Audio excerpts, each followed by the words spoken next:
Hello, this is my presentation, Joelee Cherrington's presentation on Kido Takayoshi of Meiji era Japan. Um, I am a history major. This is my fourth year for my senior thesis.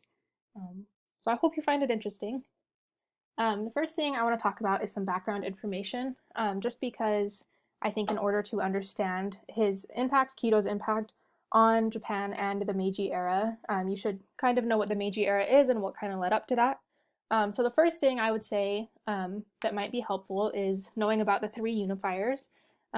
They were just these three important guys back in just before 1600 in Japan, and they basically, through different wars and battles, unified Japan into one kind of cohesive country, I guess, rather than being a bunch of different what we call warring states. And the last of these three great unifiers who ended up ruling, the family ended up ruling for about 250 years. His name was Tokugawa Ieyasu, and this is a picture of him right in the middle of the screen. He has like a black robe on, but he and his family, through him, ended up ruling until the Meiji era happened as kind of military leaders. They weren't the emperor, they weren't descended from the emperor in any way. And they lived in what is modern day Tokyo, whereas the emperor lived in modern day Kyoto. Well, he kind of moved around, but he basically was stationed in Kyoto, and the Tokugawa shogunate was stationed in Tokyo. And so they were military leaders, more powerful than the emperor, I would say, because they were military leaders, and the emperor just kind of became a spiritual figurehead for everyone in Japan who practiced Shinto. And so, with that, they ruled until Commodore Perry, this guy from the US, came over in 1853, and he basically asked Japan to open up to the Western world because they had been shut off from everyone except for the Dutch ever since Tokugawa came into power. And so this opened up, and they were able to make, the US was able to negotiate these, what they're called unequal treaties. And the unequal treaties basically granted a ton of kind of rights to the Americans that the Japanese really couldn't fight. So one example is that the Japanese wouldn't try any Americans who committed crimes within Japan. Instead, the Americans would be tried by Americans in the US and kind of had to follow US law rather than following Japanese law. So they could kind of just do what they wanted without really fear of consequence. And obviously, this wasn't very good for the Japanese, but it was pretty nice for the Americans. That's why it's called unequal treaties. But he opened up the country quite forcefully. And as a result of this, there was a kind of rebellion called the Satsuma Choshu Rebellion, Satcho Rebellion for short. And the little purple and the little green areas, one of those is Choshu and one of those is Satsuma. And also, this red area was also kind of in it, but not as big of a deal. And these three prefectures, although at the time they were called domains, they kind of, gathered up armies, samurai, everyone, and they went to go rebel against the Tokugawa, leader at the time. And so this leader, they eventually, lost the civil war. It turned into a whole civil war, and they lost, and that is when the Meiji Restoration happened, because the emperor at the time was named Meiji, and they restored his power to him rather than, the Tokugawa shogunate being in control anymore. So that's kind of a lead up to what my guy is. He came from the Choshu domain, and he was born before, 20 years before Commodore Perry even showed up to Japan. And so he grew up kind of trained as a samurai a little bit, but did some other things as well in his young life. But he did play quite a big part within that Satcho rebellion that happened to restore power to that emperor. And I guess what I think is really interesting is that when I was kind of looking through the Meiji names and everything, his name kept coming up as somebody who was important, but whenever I would search him up, there wasn't a whole lot about him.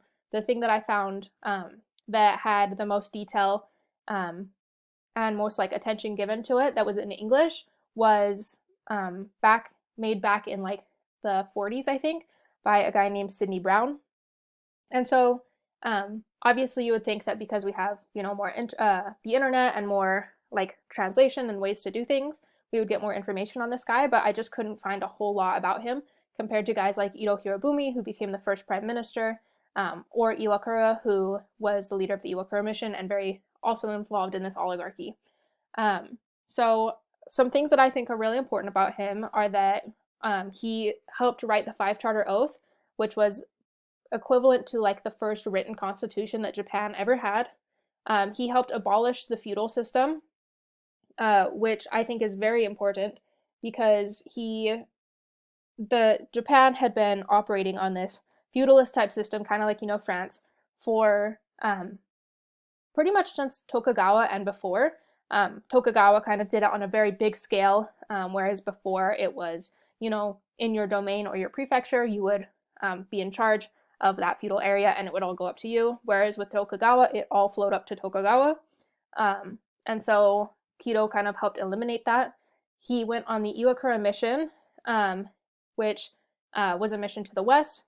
And then even though he was dead at the time of the writing and the gifting of the Meiji Constitution of 1889, I think he had quite a big impact on that constitution based off of what he had done years prior within the Japanese government and with his involvement. So the first thing I wanted to talk about is the Five Charter Oath and the abolishment of feudalism. So there's only 5 points within this Charter Oath, but I think the most important one that I think Kido had probably quite a hand in is that the common people, no less than the civil and military officials, shall be allowed to pursue their own calling so that there may be no discontent. This is the third one in the Five Charter Oath. And the reason why I think that Kido had a hand in writing of this one and the, development of this part of the Charter Oath specifically is because throughout his journals that he kept daily from 1869 through 1877, sorry. Through his diaries, he wrote every day, and he wrote a lot about this abolishment of feudalism. He basically was the only one within the government who wanted to get rid of this kind of structure that the government had, and so he had to kind of campaign and work with other people within the government in order to have them all vote to sign this away. And so I think that this was a first step to that because the abolishment of feudalism came a little bit later, not a whole ton later, but maybe like a couple months to a year. But I think that this was kind of a first step for him within that because none of the other parts of the Five Charter Oath really talk about how they want to make everyone kind of equal on playing grounds, but Kido very adamantly within his journals talks about wanting everyone to be on the same ground and getting rid of this age-old, this super, super old way of life, and that way everyone can have the same kind of opportunities, which through the abolishment of feudalism, that in theory worked, but in practice it really didn't, which I think is a little bit disappointing because even though, the titles were gone and you were theoretically allowed to go do whatever you want, which some people were able to take advantage of, for every adult at the time who was there when this passed, they kind of were, I want to say, a little bit locked into what they were doing and their kind of social structure, because Japan did have a very intense social structure as to how they kind of worked.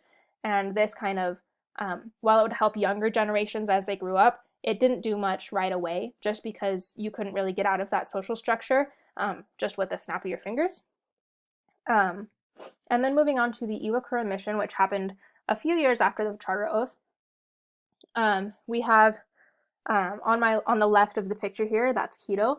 But the Iwakura mission basically was from 1871 to 1873, and it was a mission that comprised of like about 100 individuals, a lot of them statesmen, a lot of them students, And they went to the US, England, and other various European countries like Prussia and Turkey.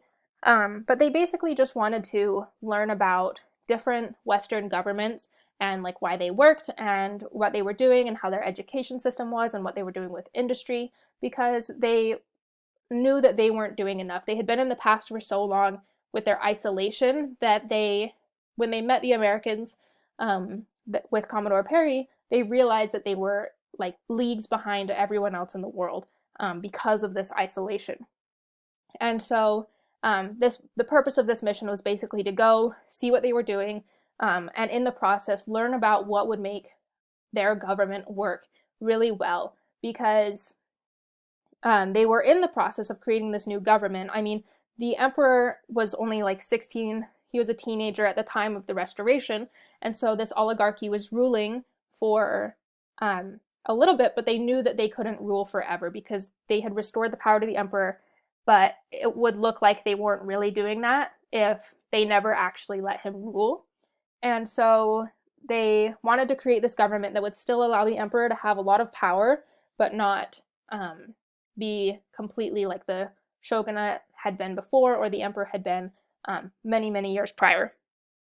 And so one of the main, I think, interesting things is that Kido talks in his journals a lot about how, not a lot, but a little bit about how he met Bismarck in Prussia. And after returning from Prussia and from the Iwakura mission, Kido talks about how Bismarck kind of inspired him to advocate a lot for universal education, which had kind of already been passed previously within Japan, just like a year before the mission left. However, Kido came back and really emphasized how important it is to go to get a good education so that you could fully participate in your government. He really believed that if you didn't have an education, you couldn't participate in your government in the way that would be useful and constructive to the rest of the country. And so he became a very, very big advocate for education for everyone, even women, up until at least a certain age. And then he also, which he had never done before, he advocated for a constitutional government. Before this, Kido had never really talked about having a written constitution within Japan. I mean, obviously they had the 5 charter oaths, but I think after that, they weren't really thinking, oh, we could have another bigger constitution. But they, saw that the U.S. had a constitution, and that was really nice. And so when he came back, he advocated for that. And then obviously the Meiji Constitution does end up getting written, and it is gifted by the emperor in 1889. This gifting, the term is kind of weird, but it kind of goes to show how much power and influence the emperor really has. They basically wrote this constitution, gave it to the emperor, and said, now give this to your people to show them that, it's you giving them these powers, it's you giving them these rights. And they need to know that, you could always take them away, or you could change them. But obviously he really didn't have that much power, I guess. It was kind of just a show. But one thing that I think is really important within the Constitution that Kido had influence on, even though he had passed a couple years prior, is that the Constitution kind of reinforces that the dissolution of that nobility and that feudal system by stating that only the emperor can give out titles of rank. And this, when the dissolution of feudalism had gone through, all of the nobles in the land had to sign away their title and say that they were giving that back to the emperor, that he truly was the one who would give out power, and they any power that they had had before was falsely given to them. Now, even though they did do that, they didn't really, in effect, lose anything. They went back to their houses. They still ruled over their area. It's just that they symbolically gave up that, and that could affect everyone, I guess, because it meant that people could move through social classes rather than being born into them. However, in effect, all of the nobles at the time really didn't lose anything. But this Meiji Constitution, this one section of it, really reinforces that idea that only the emperor can give out those kinds of things. You can't be born into nobility. you can only earn it through the emperor, which was kind of just in practice didn't really mean anything, but in kind of words and how the country viewed it, that was really nice. And then another thing that it did is it established certain rights for all citizens regardless of social class. Kido believed that, everyone should, have a universal education, that everyone should, well, I don't know that he necessarily believed that everyone should have a right to trial, but it did allow these citizens to have certain rights that hadn't been given to them before. So, they could get an education and they had a right to that education. You couldn't really stop them from going to that education by force, like the police couldn't really do that. You could go get a trial. If you were accused of something, you had the right to a trial, which we can see, through the US kind of happening as well. And then this also establishes the creation of the imperial diet, which is the Japanese kind of version of their government. It's kind of like a constitutional monarchy, how England had at the time. And this also really shows that Kido had some kind of influence because he advocated for a constitutional government, but he also really liked having an emperor. He really wanted there to be that emperor in power to kind of, unify the nation. And so this would allow citizens to kind of create their own laws or change around what they needed to, but still, at the end of the day, the emperor is the one who's giving the citizens the right to have that imperial diet. And I think even the creation of the Constitution itself can show the influence that Kido had, because he did very staunchly advocate for having a written constitution. And the writer of the Constitution is named Edo Hirobumi, who eventually became the first prime minister of Japan shortly after this was written. And they were very, very close friends. They talked and sent letters to each other. They both went on the Iwakura mission together. And they just generally had a very good friendship. And I think that that helped Edo kind of influence Edo through like what he was doing when he was writing this. He probably had thoughts from Kido within his mind when he was writing this constitution. And so I think that's also a big factor. And then that's just kind of the end of my presentation for now. Though Kido did die in 1877, I think that he was very influential within Japanese history, and I think that there's not enough kind of discussion about him specifically. Like I said, there's only really one guy, Sidney Brown, that I found that has written a lot of stuff in English about Kido.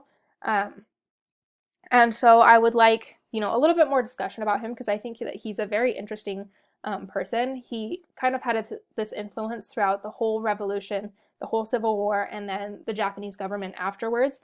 And like I said, he was this part of this oligarchy that really kind of influenced and ruled Japan by itself for a while. Another thing that I didn't mention was that Kido was in charge of the education of the Meiji emperor. And so that obviously would have influence on what the Meiji emperor was thinking and how he was thinking. And so I just would like to create more discussion about Kido and his influence within the Japanese government. Thanks for listening.